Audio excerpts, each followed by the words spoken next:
noise!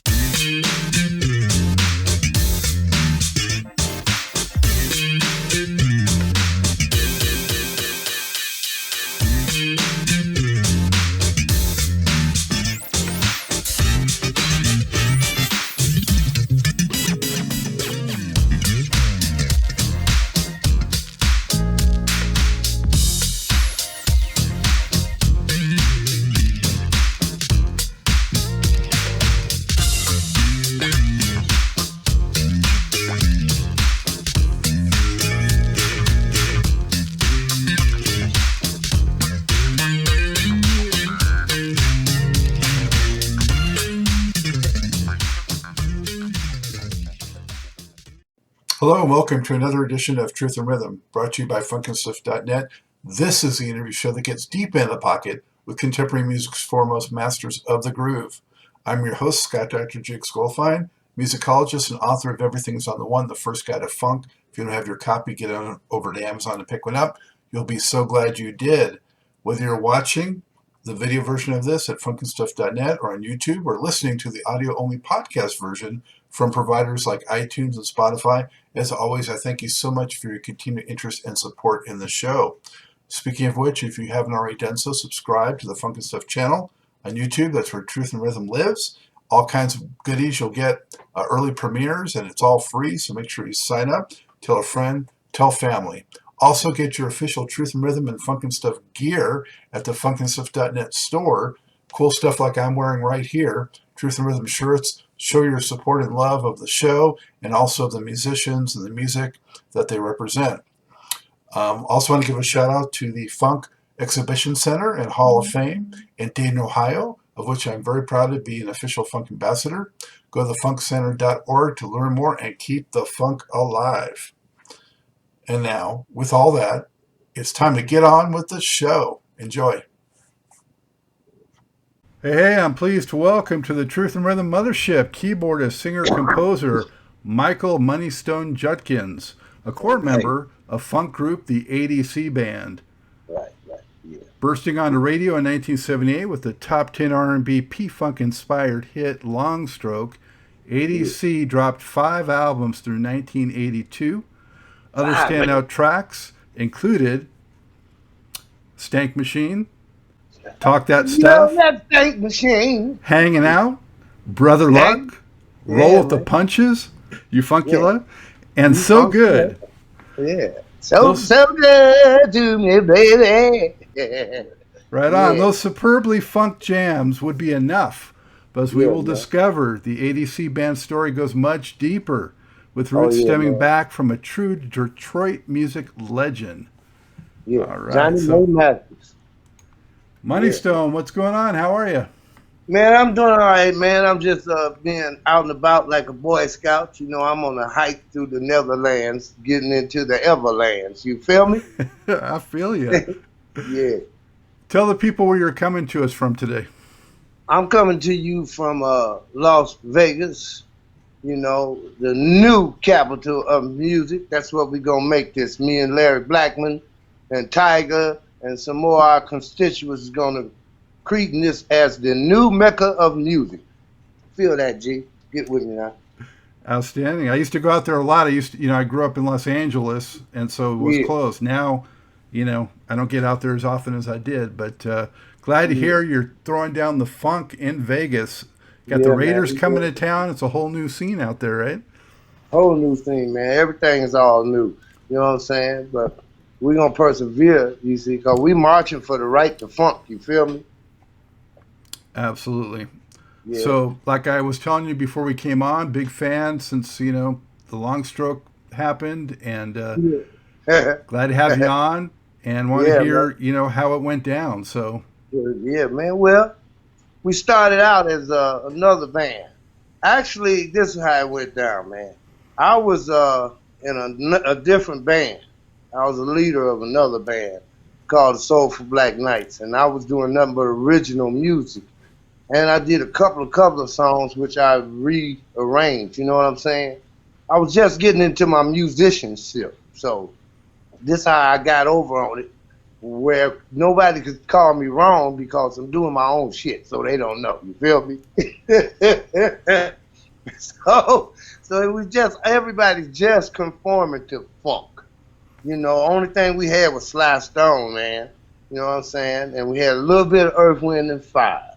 You dig? But cats like me and George, we was just creeping on up into the thing. You feel me? So like George landed, he landed first or something, whatever. However it be, but look, we took the Black Nasty Band, which Johnny May seen me performing at a record hop. Do you remember them, man? Yeah, but tell the people who she was and what she Johnny did. May was a big blues, rhythm and blues star from the 50s and 60s, and she did stuff with people like Mac Rice and what is his name, all kinds of people, man. She was a big writer. She wrote stuff for the Rolling Stones and all, and she was the first black woman noted to have a record company, especially in the city of Detroit. She gave the Temptations to Berry Gordy. I know about this because I was around. You see what I'm saying? This ain't no made up shit. This the real deal, Holyfield. Wow. Yeah, man. So, and she always was into other artists and stuff. She had cats like, what was that guy named Timmy Shaw and some other people, man. She was the shit in Detroit. You know what I'm saying? And so anyway, man, she seen me at a record hop, man, and she noticed I could do my own thing because she had never heard this music or whatever, or them songs, and so she stopped me. And she asked, you know, who music that is and stuff. My music, you feel me? She said, well, I need some songs for my son and them, which was the Black Nasty Band, and they was killers. They was doing, look, they was one of the first black rock and roll bands, you know, and they was mixing it up. Anyway, I came over and I presented what I had for them. I had an idea for a song and stuff, boom. She liked it, re-recorded it, the career started with them. I kind of eased up off of my band because I had recorded their brothers and stuff, a singing group, who fired me because they said I was too churchy, right? Everybody wanted to be the damn Temptations. I had another idea. I come from a rock and roll background, you feel me? Were you self-taught? Yeah, yeah, on the keyboards. My grandmama showed me a chord she used to play at church, you know what I'm saying? And she was the keyboard player at church. And my mama sung in the choir, and I had to be in the youth choir anyway. She showed me a chord one day, and I just started making up songs from one chord. I made a song that only had one damn chord. The whole song was the same chord over and over again, but it was a song. You feel me? I got inspired from that, man. And I blew trumpet all the way through school, from elementary to high school. Then I started getting into the keyboards, even though I had shown that, you know, and I wanted to play guitar. I thought I was Jimi Hendrix, but my fingers just didn't work right. So I gave the guitar to this young kid in their first band. His mama was giving him piano lessons. So I said, instead, let me play the piano and you play this guitar. And he was a natural named Snow. Well, his name was Curtis Hobson. We call him Snow Fender. Yeah. You know, anyway, man, things moved on from there. I recorded a song with Johnny May and them for the Black Nasty Band that went over great on local radio there in Detroit. So she I know signed me they put out one album on Stax, right? right, one album on Stax, and I wrote some things on there and stuff. It was pretty good. Then we left Stax, and she, like I say, she had her own record company, so it was Bus Music, you know what I'm saying? And we did a song locally there that hit, that I wrote. And from there on, I was like the lead guy of the band in the group because the lead singer could not sing these songs I was writing. He wanted to be Lou Rawls, and I was me. You know what I'm saying? And that shit just didn't work. So she let me, you know, she put out, released them with me singing, and I ended up being in the band too.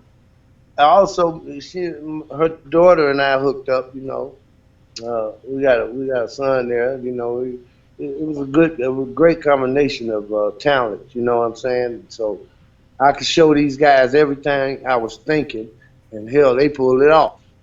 The About ADC band was fucking on, man. about how You old were know, you when you got with the ADC band?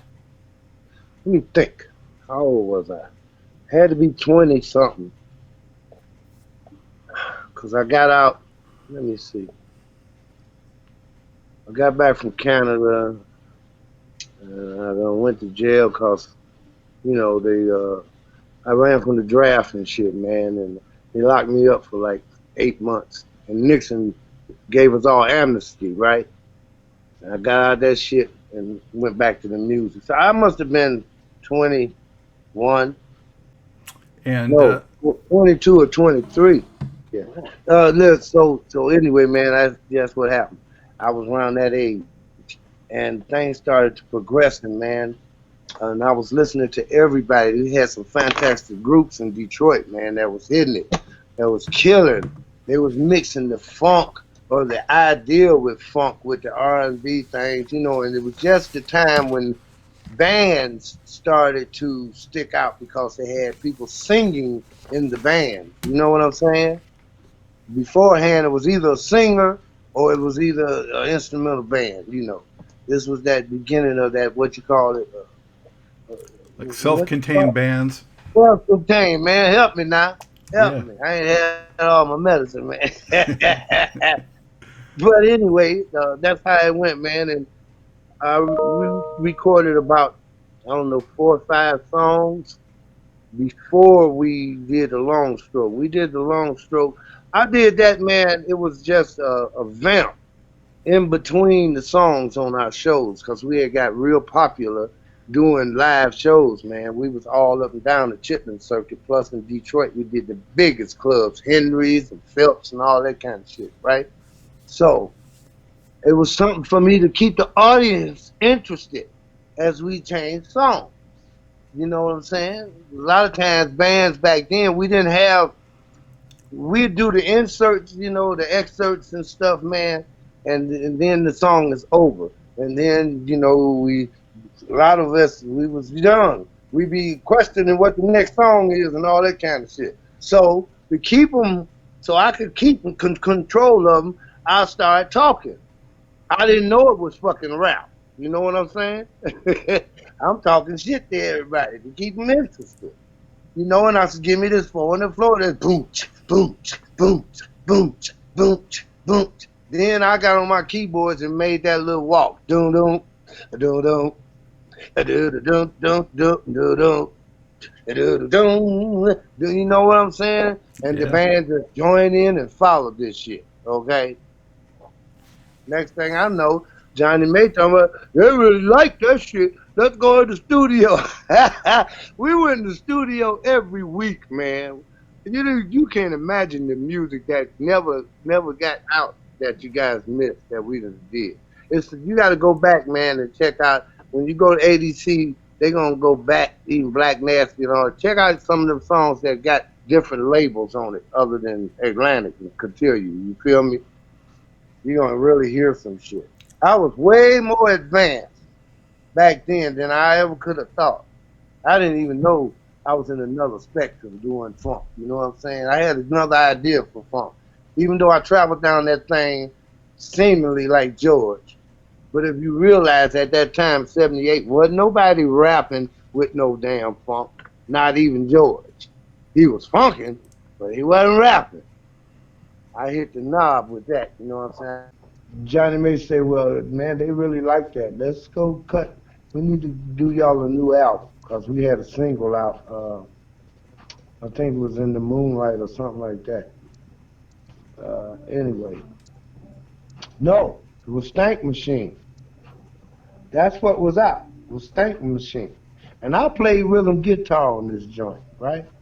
At that time, man, I was trying to play everything. You know what I mean? And that's how I created songs. I create songs right now. I play guitar. or I make I just sit on some drums and play some shit and go to singing some shit, and I end up with a song. Anyway, we recorded Long Stroke amongst some other hell of a songs that was on that album. We didn't get number that one hit on that album though. So we did that, and it went tops locally, and then we serviced it through I think like Atlanta, and then we got it up to New York some kind of way. And what's that jock's name? Frankie Crocker? Jack the Rapper. Jack the Jack the Rapper, man. Rapper. Remember him? Yeah. Okay. Yeah, we got hooked up. I don't know how. Jack the Rapper got hooked to the damn song. Bull Radio, New York. And boom, that shit went from there to Chicago, shit like that, man, and it bust wide open. And damn, we had like 20 companies on our ass calling and sending shit. It was hell. I never had no such shit before in my life, man. You know what I'm saying? And we chose Atlantic, you know. And things moved on from there. Like you say, we had 5 albums with Atlantic, man, and we toured with every damn body. Yeah. That's how I met everybody else in the business, Let me jump in, Moneystone.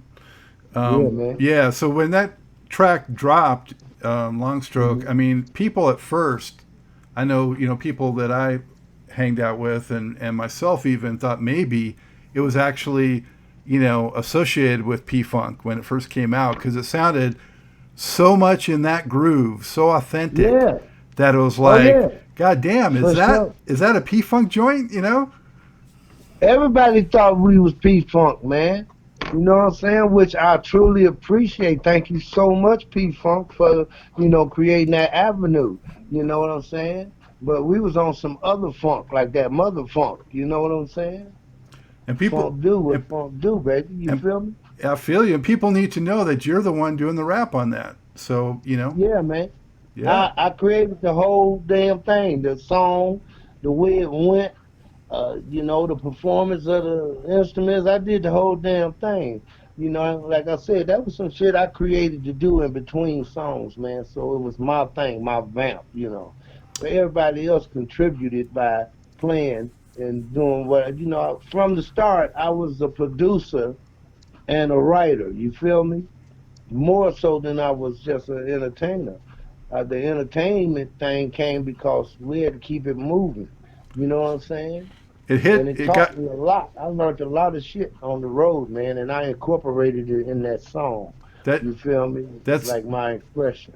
that song hit number 6 on the charts. So, you know, Yeah, man. yeah. Yep. Yeah. And on that first album, which you were talking about, Money Stone, Yeah. that one was a lot of P Funk influence, but elsewhere on that album, I swear I heard some Sly influence and some Funkadelic influence. You Um, see what I'm saying? I told you, man, I was all over the board, man. I was into me. So everybody influenced me.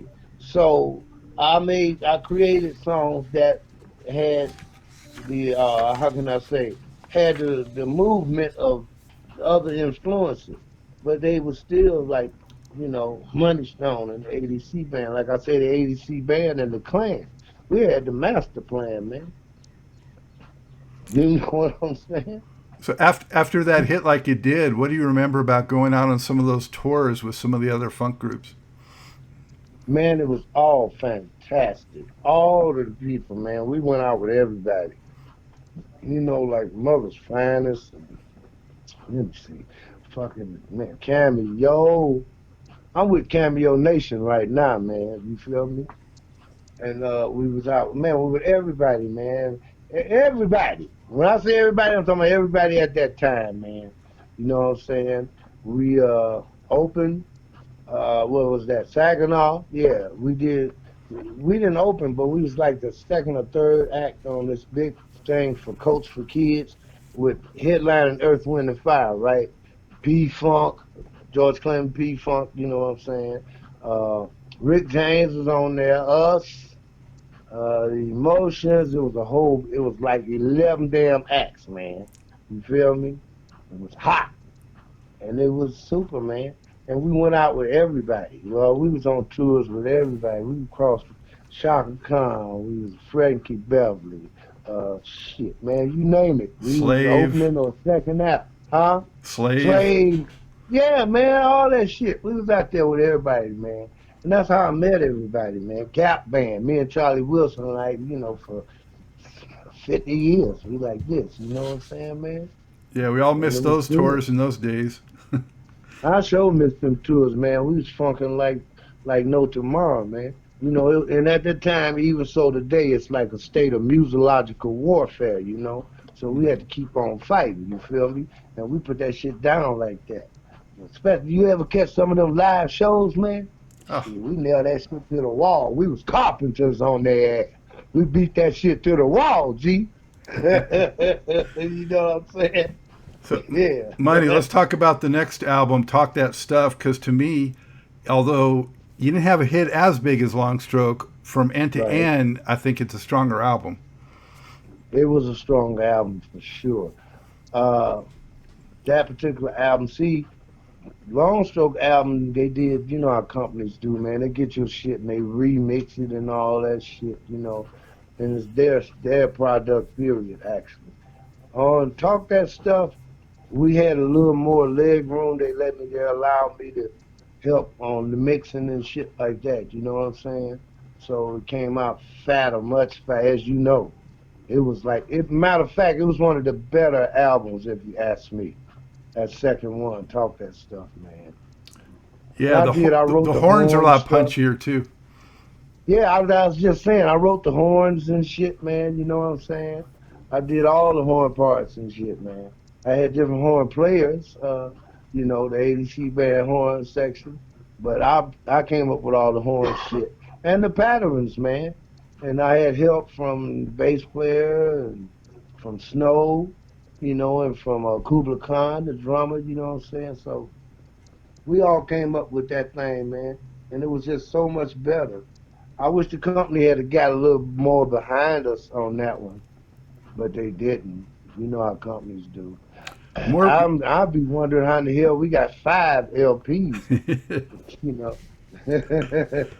on that record, Money, I hear like other influences too, like Fatback and BT Express, and just a lot Oh of yeah, different types of vibes going through it. But it's all rocking and funkin' throughout. yeah. And the album after that, what was that? Renaissance, What album? Who? Renaissance. Renaissance. Okay, we were definitely influenced by Fatback with Curtis and them, man, and Slade. We were all interchanging music together. You know what I'm saying? Like they call it. We were all co doing things together. How do what do we say today? What we do now? Collaborating. We were all collaborating. Okay.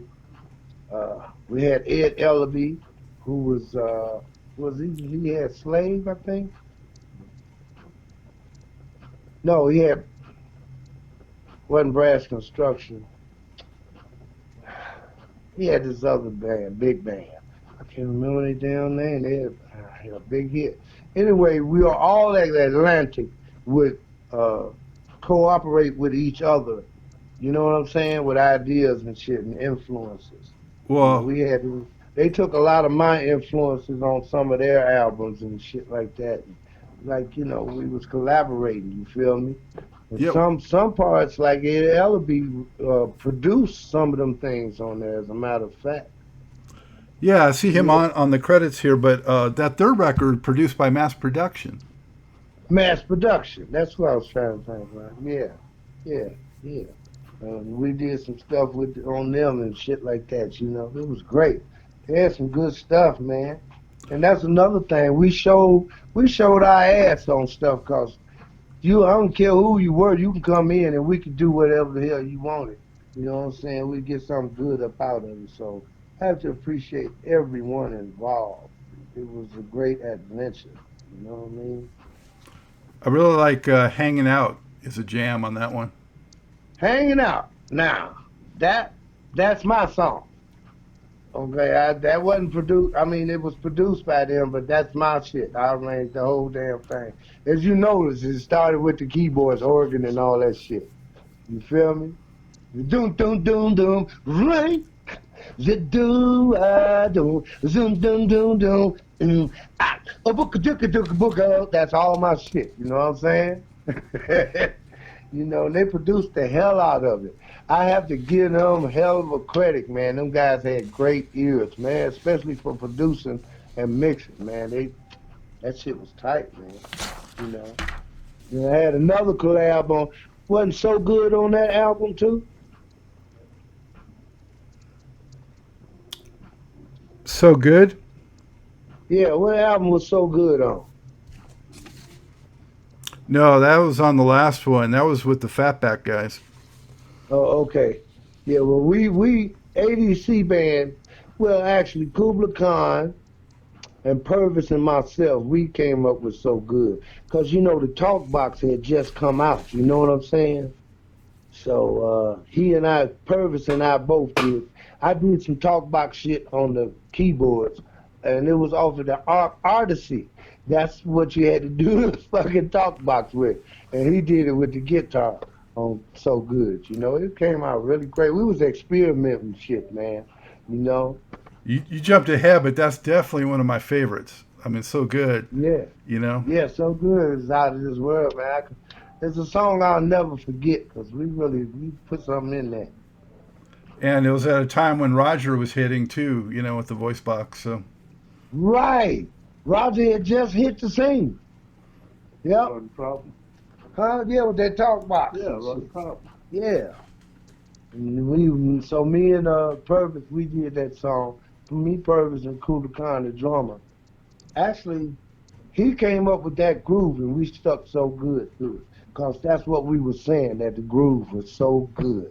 And it's that time, roll with the. You jumped ahead to Roll with the Punches, which was the last ADC record, and I think it's like right up there as one of the best. I mean that record, besides So Good, that title yeah, track, Roll with the Punches, and yeah. U-Funk-Ula. I mean those kick ass.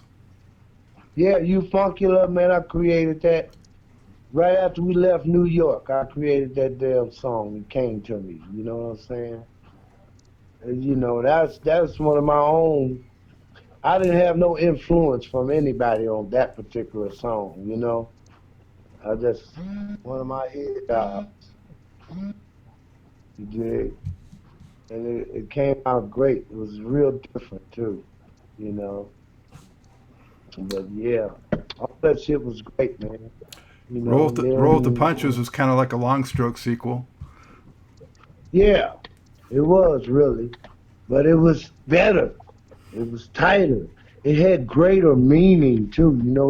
I actually was talking about something at that time. It was some kind of movement going on too at that time. I forgot what the hell was happening, and it kind of inspired me to write that kind of song. You know what I'm saying? You even I say would write a you lot say of your shit name on about it what too, was so we know happening. who you are. Huh? You say your name on it, so we know it's you. Yeah, you said right. So it's me. That's right, baby.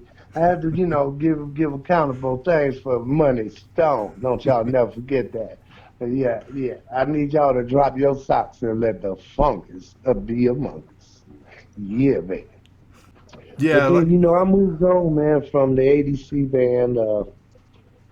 How can I say? Things kind of started to falling apart after 5 albums, and we realized the company was, using us for tax purposes or some shit. You know what I'm saying? We needed to make a move. You feel me?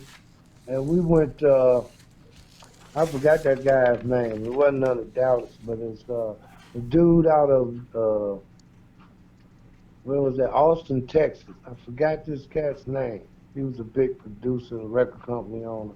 Anyway, we went down there and we did a album with this cat that didn't. What's his name? Alvin Bolden or some shit like that. Anyway, it didn't work. So I went to California, man. And I was out there by myself. I did some things with Charlie Wilson.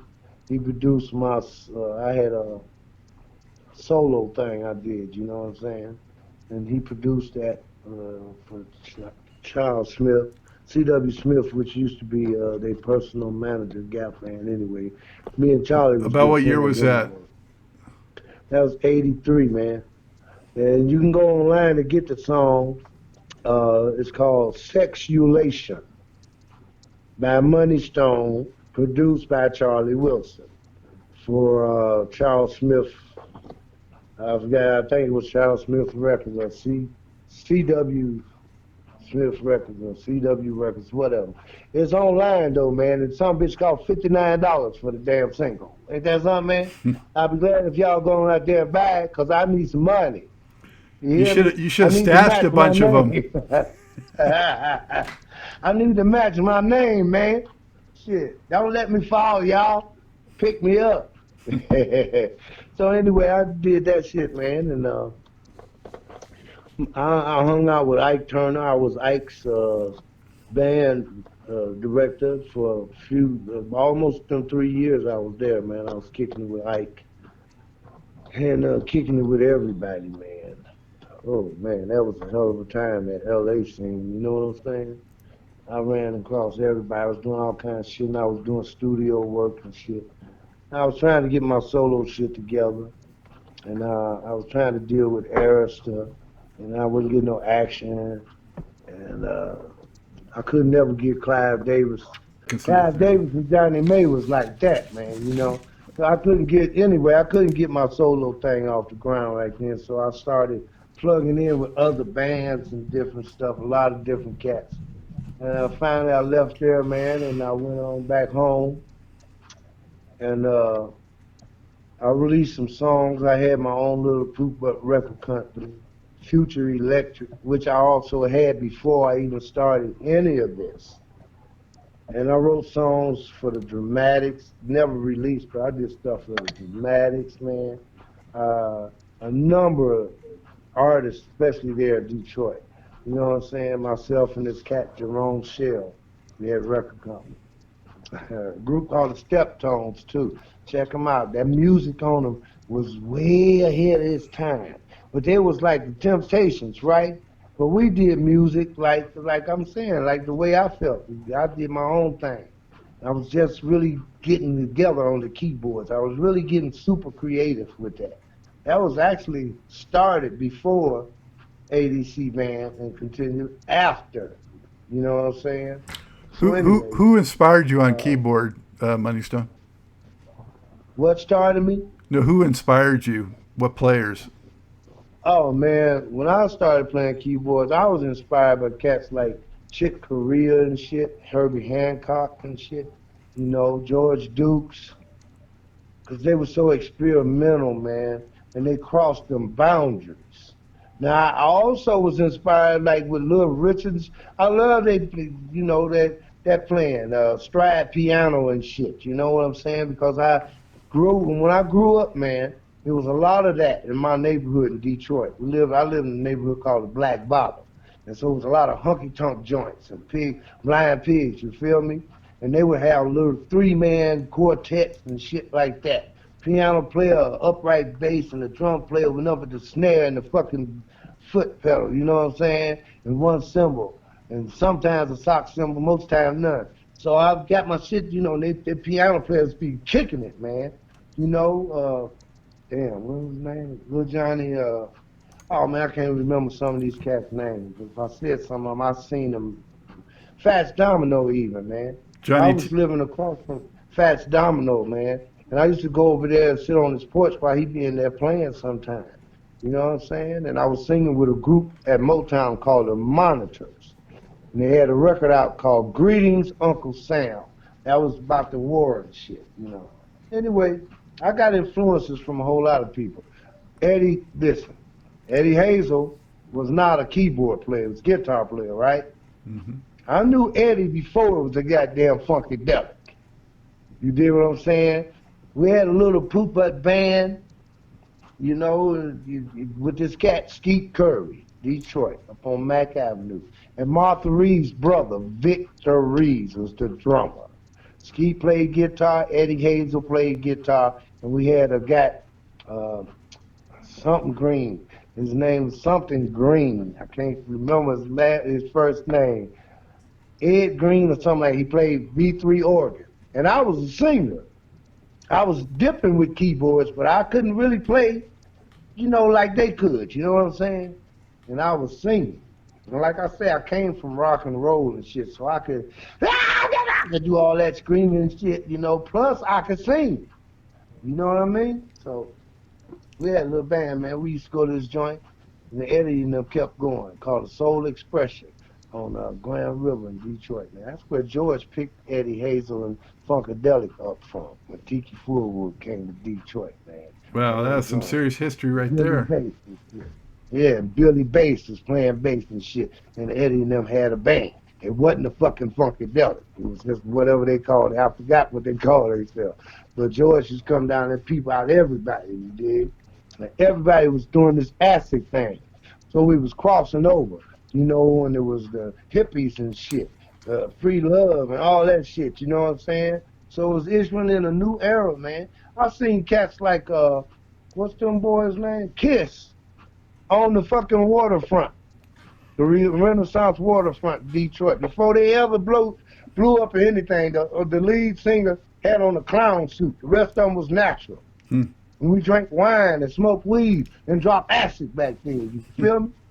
And that's how that shit. That's where funk kind of came from, man. All the cats that even touched funk. Now I'm talking about out of the Sly era. That's really kind of what funk was. It changed when James Brown got with Boosters. They created Help to Me, like they created the one, man. Like you always hear George talking about keep it on the fucking one. Well, James Brown to me created the one. And it's repetitious. You know what I'm saying? Boom, gotcha, boom, gotcha, boom, gotcha, boom, gotcha, boom. That's what kick. That's that ass moving movement. You know Yeah. what I'm saying? Oh, absolutely. Any drummer play that. Even in rock, I don't care, in gospel, whatever. When they play that stomp thing, it make you move. So funksters took it and started doing syncopation, which I grasped from Sly Stone. I stole a lot of shit from different people, which created the real Moneystone. You feel me?